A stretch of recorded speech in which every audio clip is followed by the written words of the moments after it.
মাকামে মাহমুদের নবী বসবে। আল্লাহু আকবার বলেন। জান্নাতে আল্লাহর ক্ষমতা চলে, জান্নাতে নবীর ক্ষমতা চলবে।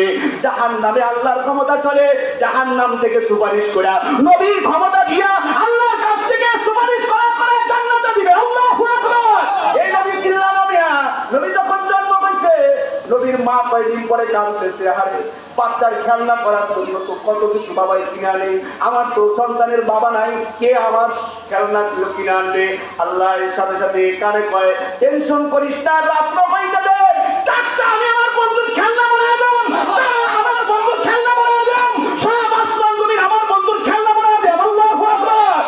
চিল্লানা নবী মিয়া, চিল্লানা। আশিক রাসূল দাবি করো, রেডি করো, গেট করো, কিন্তু মুখে দাঁড়িয়ে রাখো না মিয়া। এই মুখে দাঁড়িয়ে রাখো না মিয়া। রেডি করো, গেটটা না দিয়েছে এক সপ্তাহ আগে, এখনো পর্যন্ত মুখে দাঁড়িয়ে রাখতে পারো না মিয়া।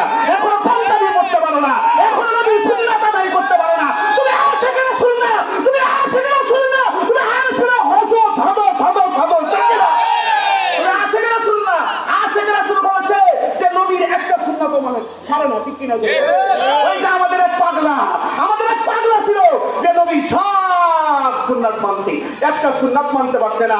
পরিবারের কাছে চোখের পানি ছেড়ে ছেড়ে বারবার বলছে, এই পরিবারের লোকেরা, আমি কিন্তু এই সুন্নাতটা আদায় করতে পারি নাই, আমি মরার পরে কিন্তু আমার কবর, মরার পরে কবরের উপর করবি। সেটা কি?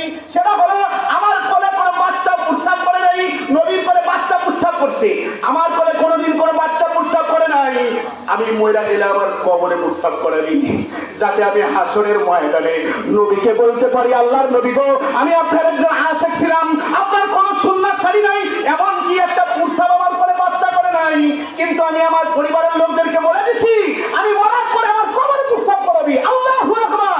এটার নাম হলো আশিক রাসূল, ঠিক কিনা জোরে বলেন? আল্লাহ পাক নবী চিনার তৌফিক দান করুক, জোরে বলেন আমিন।